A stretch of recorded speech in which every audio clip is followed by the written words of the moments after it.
Corinne Versini est sur le plateau de M-Provence. Merci de nous aider à lancer ce nouveau concept de médias en grande partie consacré à l'économie, mais qui surtout veut faire vivre ce territoire. Et comme vous, chef d'entreprise, parce que votre idée à Genesync, c'est que quand même, il fait bon de produire en Provence, et il fait bon d'y vivre et d'y travailler. Exactement, on soutient le territoire. D'ailleurs, on a beaucoup d'engagements locaux, parce que notre objectif, c'est comme vous, c'est de développer l'écosystème du territoire.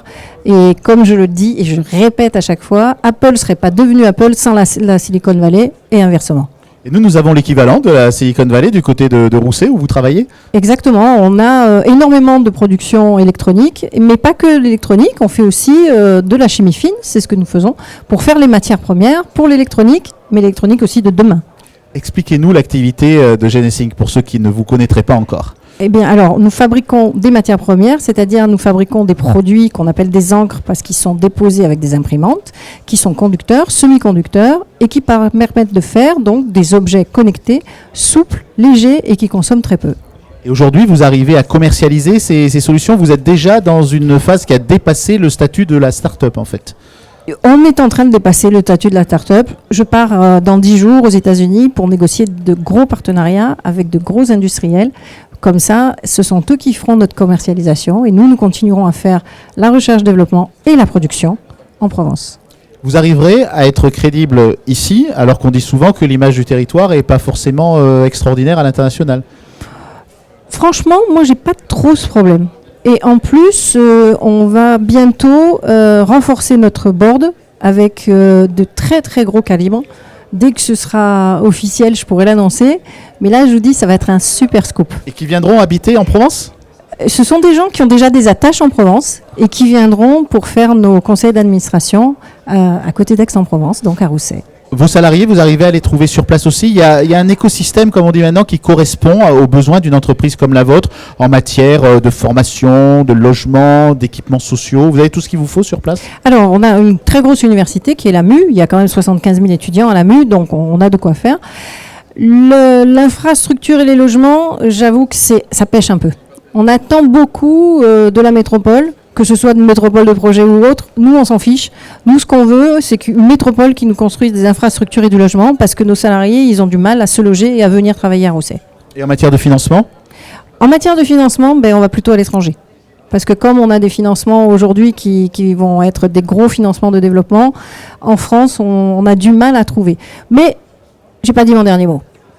Aujourd'hui, vous travaillez aussi avec d'autres entreprises du territoire, avec vos voisins. Il y a des logiques de partenariat proches. On tente de développer ces logiques.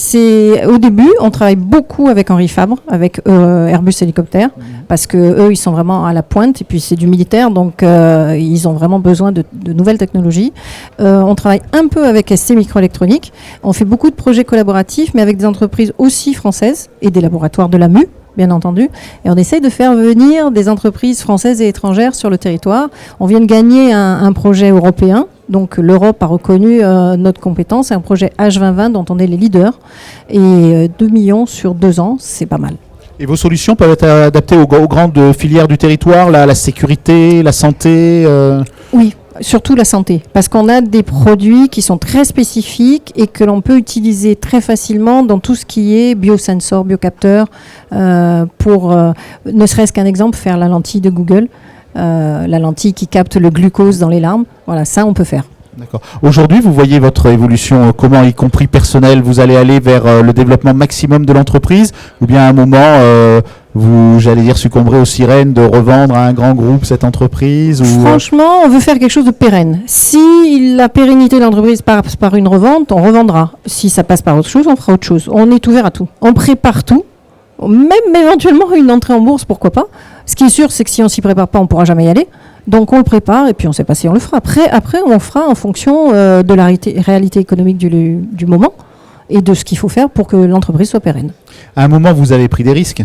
Vous Oui. avez dit, il faut que j'y aille. Est-ce que c'est un exemple qu'on peut dupliquer ? Est-ce que tout le monde peut prendre des risques ? On voit aujourd'hui qu'il y a une volonté de devenir, par exemple, auto-entrepreneur et que c'est un peu, passez-moi l'expression, casse-gueule quelquefois quand même. C'est casse-gueule, mais c'est casse-gueule parce qu'on oublie parfois certaines choses. On ne peut pas rester tout seul. Il faut faire tout ce qui est lobbying, tout ce qui est réseau. Il ne faut jamais l'oublier. Et quand on est entrepreneur, on a tendance à avoir la tête dans le guidon et pas sortir. Et ça, c'est une erreur.